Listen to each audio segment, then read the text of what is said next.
Doctor Farooq Abdullah ने एक बहुत इंपॉर्टेंट स्टेटमेंट दिया है। डॉक्टर फारूक अब्दुल्ला ने कल घाटी में ये कहा कि गुपकार अलायंस यानी नेशनल कॉन्फ्रेंस और पीपल्स डेमोक्रेटिक पार्टी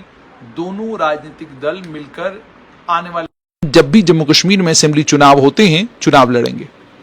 साफ बात हो गई कि नेशनल कॉन्फ्रेंस और पीडीपी गुपकार अलायंस का भी हिस्सा है और गुपकार अलायंस में मोहम्मद सिफ तारगामी की कम्युनिस्ट पार्टी है और उसके साथ में मुजफ्फर हुसैन शाह की अवामी नेशनल कॉन्फ्रेंस है। इन पॉलिटिकल पार्टीज से मिलकर गुपकार अलायंस बनता है। ये गुपकार अलायंस आपको याद होगा 5 अगस्त 2019 से पहले इसका जन्म हुआ था। जब इस गुपकार अलायंस का जन्म हुआ था और इस गुपकार अलायंस में तब जो चेहरे नजर आए थे 5 अगस्त 2019 से पहले, मुजफ्फर हुसैन बेग भी नजर आए थे, सज्जाद गनी लोन भी नजर आए थे और उसके अलावा और भी कई इंपॉर्टेंट वादी कश्मीर के चेहरे थे जो इस गुपकार अलायंस में नजर आए थे। लेकिन 5 अगस्त 2019 के बाद नजरबंदी हुई एक लंबे वक्त के लिए। उस नजरबंदी से जब ये तमाम पॉलिटिकल लीडर्स बाहर आए तो गुपकार अलायंस का जब दोबारा से जन्म हुआ तो उस गुपकार अलायंस के प्रवक्ता थे पीपल्स कॉन्फ्रेंस के चेयरमैन सज्जाद गनी लोन। और इस गुपकार अलायंस में अवामी नेशनल कॉन्फ्रेंस थी, सीपीआईएम थी, नेशनल कॉन्फ्रेंस, पीडीपी, दो बड़ी पॉलिटिकल पार्टीज हैं वो थी और साथ में जम्मू कश्मीर पीपल्स मूवमेंट भी थी और उसके अलावा छोटी मोटी कुछ और पॉलिटिकल पार्टीज भी थी। गुपकार अलायंस के दोबारा से बनने के बाद जम्मू कश्मीर में आपको याद होगा डीडीसी के चुनाव हुए। डीडीसी के चुनावों से पहले गुपकार अलायंस ने तय किया था कि हम इन चुनावों को अलायंस में लड़ेंगे। जब डीडीसी के चुनाव हुए और वो चुनाव अलायंस में लड़े गए तो उन चुनावों के नतीजों के नतीजे में सबसे पहले पीपल्स कॉन्फ्रेंस ने किनाराकशी इख्तियार की गुपकार अलायंस से।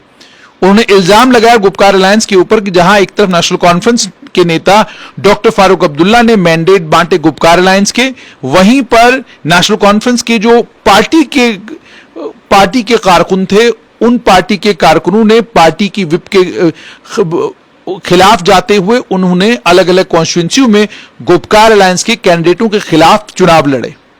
इस पर हंगामा हुआ और उस हंगामे के बाद पीपल्स कॉन्फ्रेंस के लीडर सज्जाद गनी लोन ने गुपकार अलायंस से इस्तीफा दिया और कहा कि इन हालात में गुपकार अलायंस के साथ कंटिन्यू करना मेरे लिए मुमकिन नहीं है। जहां हम तो ये सोचकर गए थे कि गुपकार अलायंस इसलिए बना है ताकि जम्मू कश्मीर में 370 की बहाली हो, 35A की बहाली हो, जम्मू कश्मीर को दोबारा स्टेट का दर्जा मिले। हम तो इन तमाम चीजों को जहन में रखकर गुपकार अलायंस का हिस्सा हुए थे। लेकिन जब डीडीसी के इंतखाबात आए तो हमको ये महसूस हुआ कि ये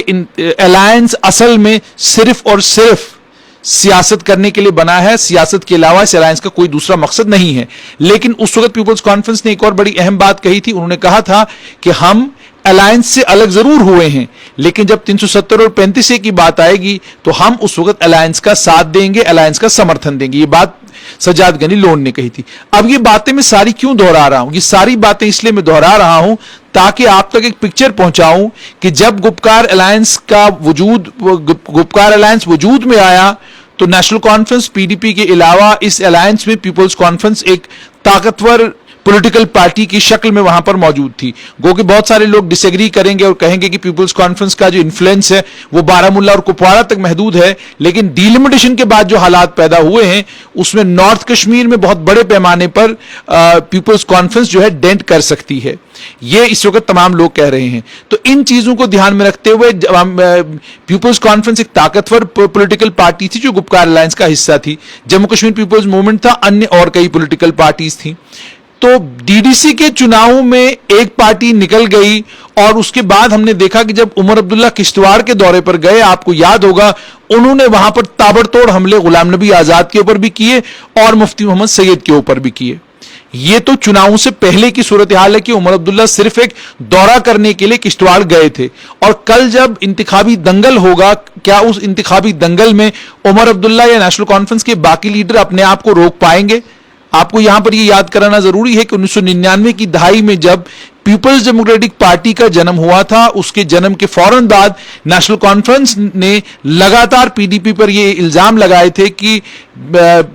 पीडीपी को बनाने में भारतीय जनता पार्टी का रोल है और बीजेपी ने पीडीपी इसलिए बनवाई ताकि वादी कश्मीर में जो वोट है उस वोट को दो भागों में बांट दिया जाए।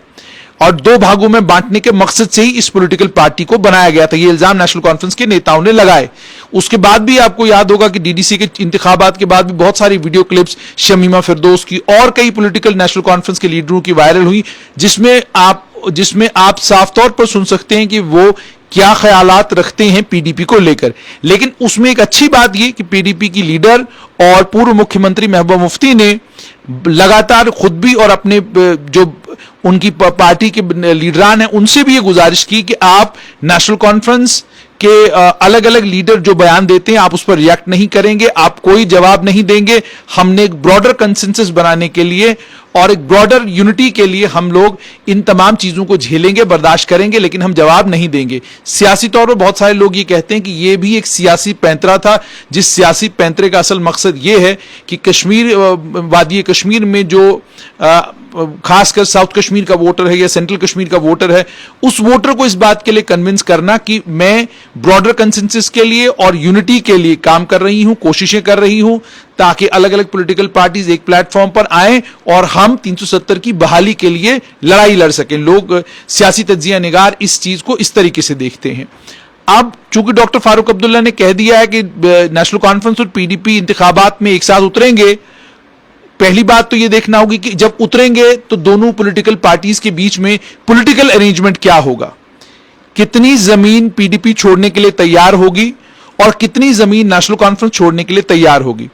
और दूसरा यह कि जब ये दोनों पॉलिटिकल पार्टीज मिलकर लड़ेंगी तो इनका मुकाबला जम्मू कश्मीर अपनी पार्टी से, जम्मू कश्मीर पीपल्स कॉन्फ्रेंस से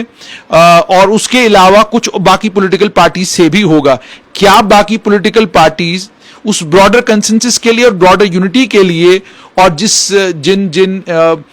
दावों के ऊपर और जिन नारों के ऊपर वादी कश्मीर में पिछले 70 साल, अब 70 से भी मुझे लगता है ज्यादा 75 साल हो चुके हैं, 75 साल सियासत हुई है, चाहे वो पाकिस्तान हो, पाकिस्तानी नमक हो, रावलपिंडी का रास्ता हो, ऑटोनमी हो, ग्रेटर ऑटोनमी हो और अब 370 की बहाली हो, 35A की बहाली हो, इन तमाम स्लोगन्स के ऊपर क्या अब दोबारा से 2022 के आखिर में या 2023 की शुरुआत में वोट मिलेंगे? और दूसरी एक बड़ी बात जो तज्जिया निगार पूछते हैं वो ये सवाल भी पूछते हैं कि नेशनल कॉन्फ्रेंस और पीडीपी ने शुरुआत में जब गुपकार अलायंस बनाया था उस वक्त तो यह कहा था कि तब तक हम इंतखाबात में हिस्सा नहीं लेंगे जब तक मरकज से हमको कोई एश्योरेंस स्टेटहुड को लेकर 370 को लेकर नहीं मिलता। उसके बाद जब प्राइम मिनिस्टर से मुलाकात हुई, आइस ब्रेक हुई, नतीजतन नेशनल कॉन्फ्रेंस ने डीडीसी के इंतखाबात में तो हिस्सा उससे पहले ही ले लिया था। उसके बाद नेशनल कॉन्फ्रेंस ने जो डीलिमिटेशन कमीशन कॉन्स्टिट्यूट किया गया था उस डीलिमिटेशन कमीशन की मीटिंग में भी नेशनल कॉन्फ्रेंस के लीडर भी गए और बाकी लीडरान ने भी उसमें शमूलियत की। पीडीपी इस सारे प्रोसेस से बाहर रही। अब पीडीपी इस सारे प्रोसेस से बाहर रही, पीडीपी ने इसमें शमूलियत इख्तियार नहीं की, नेशनल कॉन्फ्रेंस ने शमूलियत इख्तियार की। डीलिमिटेशन कमीशन की उन तमाम मीटिंग्स में शामिल होने के बाद, अपना डिसेंट नोट लिखने के बाद जब डीलिमिटेशन कमीशन की रिपोर्ट आई तो ना जिलाई लेवल पर और ना ही तहसील लेवल पर, ना ब्लॉक लेवल पर, ना निचले से निचले लेवल पर, कहीं पर किसी भी जगह नेशनल कॉन्फ्रेंस ने ना तो अपनी नाराजगी का इजहार किया, ना ही नेशनल कॉन्फ्रेंस के वर्करों ने सड़कों पर उतरकर यह कहा कि जो डीलिमिटेशन कमीशन की रिपोर्ट है हम इसको कबूल नहीं करते। तो इसको लेकर भी जो आम आदमी है वो ये सवाल पूछता है कि इसका मतलब डीलिमिटेशन कमीशन की रिपोर्ट आपको कबूल है और आप, अगर आपको डीलिमिटेशन कमीशन की रिपोर्ट आपको कबूल है और इसी डीलिमिटेशन कमीशन की रिपोर्ट के आने के बाद नेशनल कॉन्फ्रेंस ने कहा हम इंतखाबात में हिस्सा लेंगे। 90 सीटों के ऊपर इंतखाबात होने हैं और 90 सीटों में से लगभग 60 के करीब सीटें ऐसी हैं, 56 से लेकर 60 के करीब सीटें ऐसी हैं जिन सीटों के ऊपर नेशनल कॉन्फ्रेंस और पीडीपी के पास वोट है, इसमें कोई शक नहीं, ये तमाम सियासी तज्जिया निगार कहते हैं। अब देखना यह है कि क्या ये अलायंस काम करेगा, क्या ये अलायंस कामयाब हो पाएगा। इस अलायंस की कामयाबी इस बात पर डिपेंड करेगी कि क्या doctor Farooq Abdullah People's Democratic Party के लिए जगह छोड़ेंगे। डॉक्टर फारूक अब्दुल्ला को डीडीसी के इंतखाबात से यह पता चल चुका है कि नेशनल कॉन्फ्रेंस की अभी भी जमीन पर पकड़ है और नेशनल कॉन्फ्रेंस एक बड़े दल के तौर पर उभर सकती है। इस चीज को जहन में रखते हुए क्या वो पीडीपी को अपने साथ कैरी करेंगे, और अगर कैरी करेंगे तो डीडीसी इंतखाबात में जो झगड़े और जो लड़ाइयां हुई क्या वो पीडीपी और नेशनल कॉन्फ्रेंस के बीच में नहीं होंगी। اور اس کے بعد کیا پی ڈی پی کا قد اتنا ہے, کیا پی ڈی پی زمین پر اتنی مضبوط ہے کہ وہ نیشنل کانفرنس کی کوئی مدد کر سکے ووٹوں کو کنورٹ کرنے میں, یعنی ان کے ووٹ نیشنل کانفرنس کو پڑ جائیں اور نیشنل کانفرنس کامیاب ہو؟ کیا یہ دونوں پولیٹیکل پارٹیز مل کر پیپلز کانفرنس اور اپنی پارٹی کا مقابلہ کر پائیں گی؟